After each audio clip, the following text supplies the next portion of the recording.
इधर भोपाल का जो ऐशबाग इलाका है वहां तकरीबन 600 मकान ऐसे हैं जो जर्जर हैं और जिन्हें गिराया जाना है। इनमें जो कई मकान हैं वो हॉकी खिलाड़ियों के भी हैं, नेशनल हॉकी खिलाड़ी भी इसमें शामिल हैं और अब ये गिराए जाएंगे। ऐशबाग है, 600 जर्जर मकान, नगर निगम ने नोटिस जारी किया है। हॉकी का नेशनल प्लेयर, उसका भी मकान यही है। न्यूज 18 के जरिए दोनों नेशनल खिलाड़ियों को बेघर नहीं करने की अपील की गई है न्यूज 18 पर, और यहां के रहवासियों ने अपने घरों के बाहर ये लिख दिया है। ये बहुत दिलचस्प है, विरोध करने का एक तरीका देखिए। ये है वो जर्जर मकान, घरों के ऊपर लिख दिया गया घर के बदले घर। में मकान तोड़ने की कार्रवाई हालांकि स्थगित हो गई है। हॉकी के नेशनल प्लेयर हैं जिनके मकान जर्जर होने का हवाला देकर नोटिस दिया गया है। क्या अब संकट आ जाएगा अगर मकान टूट जाएगा तो? क्या नाम है? मेरा नाम मोहम्मद हाशिम है सर। हम कहाँ जाएंगे?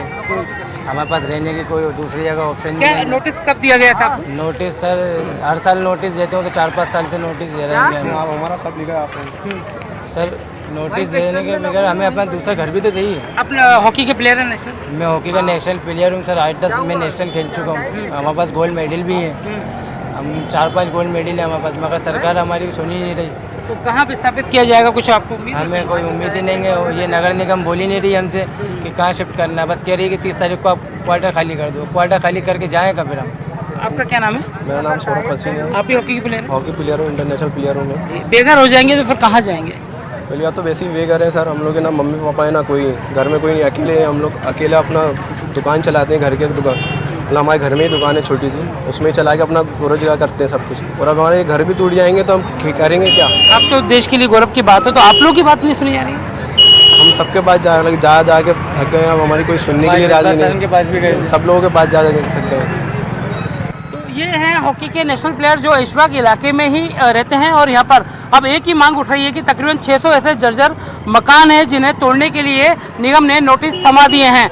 अल्टीमेटम हालांकि दिया है कि अब इनके मकान तोड़ दिए जाएंगे। समय नहीं बताया कि अगली कार्रवाई कब होगी, मगर ऐसे कई होनहार लोग हैं, होनहार खिलाड़ी हैं जो यहाँ पर रहते हैं। उनके मकान टूटने पर संकट आ चुका है। अब संकट ये है कि आखिरकार मकान अगर उनका टूट जाता है तो फिर ये जाएंगे कहाँ? फिलहाल यहाँ के लोगों ने एक मांग की है कि उन्हें घर के बदले घर दिया जाए। कैमरा पर्सन अजय तंवर के साथ जितेंद्र शर्मा, न्यूज 18 भोपाल। और अब मामला रतलाम का, ये बहुत दिलचस्प मामला है। दरअसल यहाँ एक निजी स्कूल ने बाथरूम में सीसीटीवी लगा दिए। इसका संज्ञान लिया बाल अधिकार संरक्षण आयोग ने। स्कूल की तरफ से जवाब दिया गया कि भाई जो बच्चे हैं, लड़कों के बाथरूम की बात हो रही है, ये अंदर जाकर लिख दिया करते थे। अब कैसे लिख दिया करते थे, इसे आप ऐसे समझ लीजिए, सार्वजनिक शौचालयों में अक्सर लोग जाकर अपनी भड़ास निकालते हैं, उसी तरीके से ये बच्चे कर रहे थे। आयोग को ये लगता है कि ये कोई बड़ा विषय नहीं है।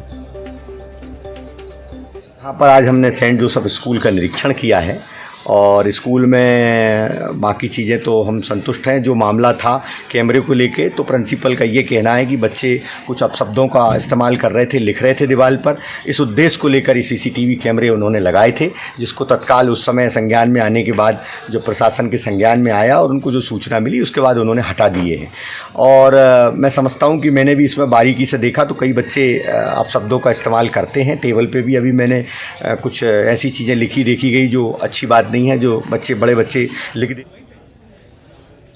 और अब बात करेंगे शिवराज कैबिनेट के अहम फैसलों की। तो जाहिरा तौर पर पूरी बैठक के दौरान बाढ़ एक बड़ा मसला रहा, लेकिन इसके अलावा भी कई महत्वपूर्ण फैसले लिए गए हैं। 7 नई यूनिवर्सिटीज हैं, योग आयोग का गठन है, खनन विभाग में राजस्व की बकाया राशि वसूलने के लिए नई नीति है, खाद्य विभाग में कंप्यूटर ऑपरेटर के पद जो है जल्द भरे जाएंगे, स्थापना दिवस पर आयोजन होंगे, कई आयोजन होंगे।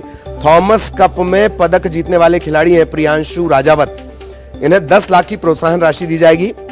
प्रधानमंत्री मोदी के जन्मदिन 17 सितंबर से 31 अक्टूबर तक समग्र रूप से हितग्राहियों के से जुड़े कार्यक्रम आयोजित किए जाएंगे। ये तमाम फैसले लिए गए हैं।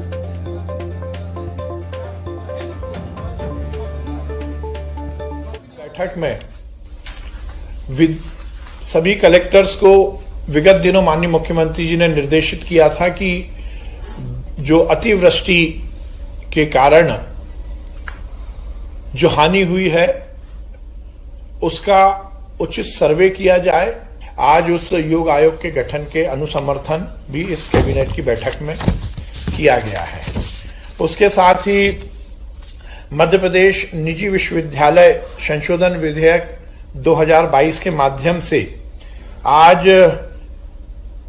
7 यूनिवर्सिटीज को कैबिनेट की मंजूरी मिली है। प्रेस्टीज विश्वविद्यालय इंदौर, टाइम्स विश्वविद्यालय भोपाल, डॉक्टर प्रीति ग्लोबल विश्वविद्यालय शिवपुरी, LNCT विद्यापीठ विश्वविद्यालय इंदौर, अमलतास विश्वविद्यालय देवास, आर्यावर्त विश्वविद्यालय सीहोर एवं विक्रांत विश्वविद्यालय ग्वालियर। हमारे युवा खिलाड़ी, बैडमिंटन खिलाड़ी प्रियांशु राजावत ने थॉमस कप में स्वर्ण पदक जीता है। आज की कैबिनेट बैठक में उनको प्रोत्साहन राशि के रूप में सरकार की ओर से 10 लाख रुपए मंजूर किए। और अब सिवनी के पेंच टाइगर रिजर्व की बात करेंगे। दरअसल यहां आजकल एक काला तेंदुआ चर्चा का विषय बना हुआ है। वजह यह भी है कि सिवनी के आसपास जब भी इस तरह से कोई काला तेंदुआ या इस तरह की चर्चाएं होती हैं तो बघीरा की याद ताजा हो जाती है और मोगली का अस्तित्व भी इसी जंगल से जुड़ा हुआ है। ये काला तेंदुआ तस्वीर आप देख रहे हैं और अक्सर या कहें रोजाना ये काला तेंदुआ पर्यटकों को नजर आ रहा है।